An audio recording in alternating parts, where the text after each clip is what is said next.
ये ऐसे बुलाकर देने वालों के लिए कहा था, जिनके देखे दुख उपजते हैं तिनको करबों परे सलाम।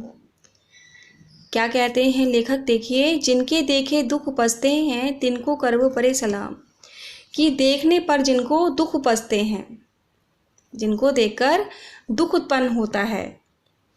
चलने से जूता घिसता है फटता नहीं, तुम्हारा जूता कैसे फट जाता है, तुम्हारा जूता कैसे फट जाता है। मुझे लगता है तुम किसी सख्त चीज़ को ठोकर मारते रहे हो। कोई चीज़ जो परत पर परत सदियों से जम गई है, उसे शायद तुमने ठोकर मार मार कर अपना जूता फाड़ लिया। कोई टीला जो रास्ते पर खड़ा हो गया था, उस पर तुमने अपना जूता आजमाया होगा। तुमने अपना जूता आजमाया होगा, अर्थात उसका कहने का तात्पर्य ये कि कहीं तुमने अपने आप तो जूता नहीं फाड़ा। जूता इतनी आसानी से नहीं फटता है।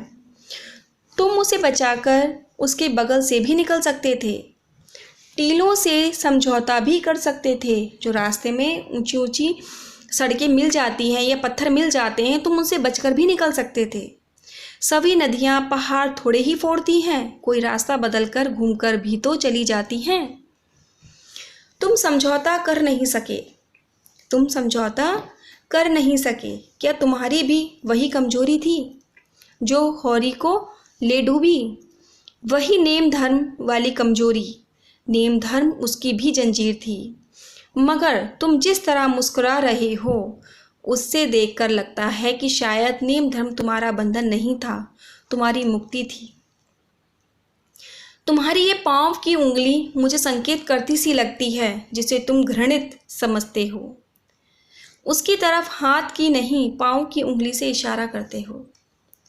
तुम क्या उसकी तरफ इशारा कर रहे हो जिसे ठोकर मारते मारते तुमने जूता फाड़ लिया?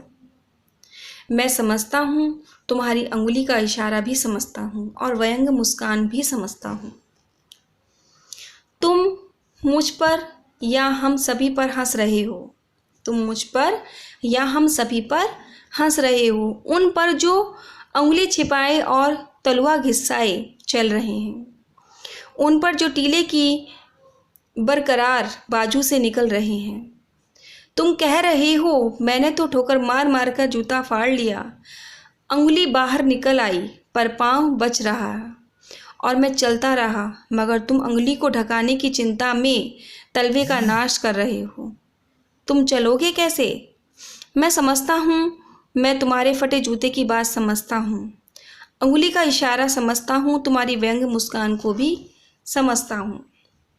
तो यहाँ पर लेखक ये कहना चाहते हैं, लेखक को बोध होता है, लेखक को ज्ञान होता है कि प्रेमचंद जीवन भर किसी कठोर चीज को ठोकर मारते रहे।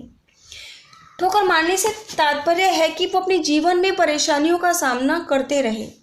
वे रास्ते में खड़े टीले से बचकर निकलने की बजाय उनका परेशानियों का, टीले रूपी परेशानियों का उन्होंने डटकर मुकाबला किया और उन्हें ठोकरें मारते रहे। वे समझौता नहीं कर सके।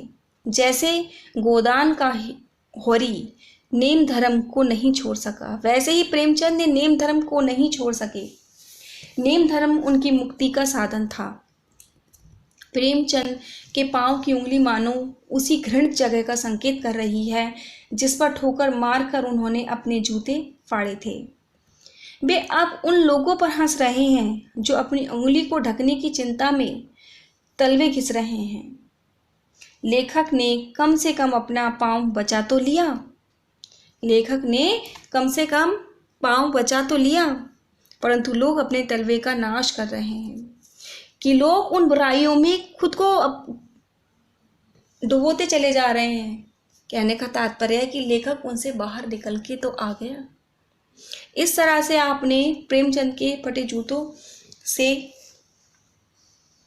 क्या शिक्षा ली कि किस प्रकार लेखक इतना बड़ा उपन्यासकार और इतना बड़ा लेखक होने के बाद भी उसका जीवन कितना सादा और सरल था।